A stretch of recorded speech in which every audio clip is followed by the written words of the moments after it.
എന്നെ അനുഗമിച്ചിരിക്കുന്ന നിങ്ങൾ പുനർജനനത്തിങ്കൽ മനുഷ്യപുത്രൻ തൻ്റെ മഹത്വത്തിൻ്റെ സിംഹാസനത്തിൽ ഇരിക്കുമ്പോൾ നിങ്ങളും 12 സിംഹാസനങ്ങളിൽ ഇരുന്ന് ഇസ്രായേൽ ഗോത്രത്തിന് ന്യായം വിധിക്കും. നമ്മുടെ പുനർജനനത്തിങ്കൽ നാം ആയിരിക്കുന്ന ഒരു വലിയ പദവിയാണ് 12 സിംഹാസനങ്ങളിൽ ഇരുന്ന് ഇസ്രായേൽ ഗോത്രത്തിന് ന്യായം വിധിക്കുക എന്ന്. പുനർജനനം എന്ന് പറയുന്നത് മരണത്തിന് ശേഷം നാം വീണ്ടും ഒരു മനുഷ്യ ജന്മമെടുത്ത് വീണ്ടും ജനിച്ചു വരുന്ന ആ സങ്കല്പമല്ല. ഒരിക്കലായി മരണവും ന്യായവിധിയും മനുഷ്യനായി ദൈവം വച്ചിരിക്കുന്നു. നമ്മുടെ മരണശേഷം നിത്യനിത്യമായ ജീവിതം സ്വർഗത്തിൽ കർത്താവായ യേശുക്രിസ്തുവിനോടൊപ്പം നാം വാഴുമ്പോൾ ഇസ്രായേൽ ഗോത്രത്തെ നാം ന്യായം വിധിക്കും. ന്യായം വിധിക്കുക എന്നാൽ എന്തെങ്കിലും കുറ്റം വിധിച്ച് ഒരു ശിക്ഷാവിധിയിലേക്ക് കൊണ്ടുപോവുക എന്നല്ല ഇവിടെ അർത്ഥമാക്കുന്നത്. ഇത് നമുക്ക് ലഭിക്കുന്ന ഒരു പദവിയാണ്.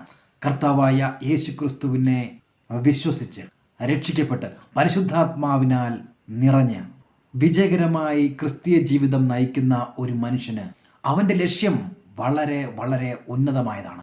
നമ്മെക്കുറിച്ചുള്ള ദൈവിക പദ്ധതി ഒരു മനുഷ്യനും കണ്ടിട്ടുള്ളതോ ഒരു കാതും കേട്ടിട്ടുള്ളതോ ആരുടെയും ബുദ്ധിയിൽ ചിന്തിക്കുക പോലുമോ ചെയ്തിട്ടുള്ളതല്ല.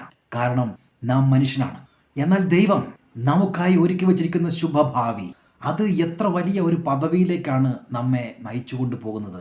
സ്വർഗത്തിൽ പിതാവായ ദൈവത്തോടൊപ്പം കർത്താവായ യേശുക്രിസ്തുവിനോട് ചേർന്ന് ഇസ്രായേൽ മക്കൾക്ക് ന്യായം വിധിക്കുന്ന സ്വർഗത്തിലെ മഹത്തായ കാര്യങ്ങൾ പങ്കുചേർന്ന് നാമും ചെയ്യുന്ന വലിയൊരു പ്രിവിലേജ്. കർത്താവായ യേശുക്രിസ്തു എന്ന തലയോളം വളരുക എന്ന നമ്മുടെ ലക്ഷ്യം അവനെപ്പോലെ സംസാരിക്കുന്നത് മാത്രമല്ല, അവനെപ്പോലെ രോഗികളെ സൗഖ്യമാക്കുന്നത് മാത്രമല്ല, അവൻ മറുരൂപമലയിൽ മഹത്വത്തിൽ പ്രത്യക്ഷപ്പെട്ടതുപോലെ 7 നിലവിളക്കുകളുടെ നടുവിൽ നിലയങ്കി ധരിച്ച് മാറത്ത് പൊൻകച്ചയണിഞ്ഞ് മഹത്വത്തിലിരിക്കുന്ന കർത്താവായ യേശുക്രിസ്തുവിനെ യോഹന്നാൻ വെളിപ്പാട് പുസ്തകത്തിൽ നമുക്ക് കാണിച്ചു തരുന്നുണ്ട്. ക്രിസ്തീയ ജീവിതം എന്നത് നമ്മുടെ പാപങ്ങൾ പോക്കി നമ്മുടെ രോഗങ്ങളെ സൗഖ്യമാക്കി പിന്നെ മരിച്ച് സ്വർഗത്തിലേക്ക് പോകും എന്നുള്ള ഒരു വിധത്തിൽ ജീവിച്ച് തീർക്കാനുള്ളതല്ല.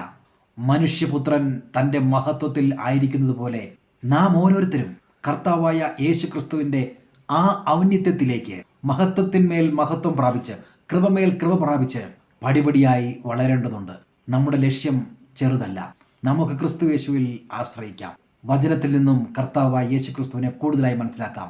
പരിശുദ്ധാത്മാവിൽ നിറഞ്ഞ് മഹത്വത്തിലേക്ക് ചുവടുകൾ വയ്ക്കാം.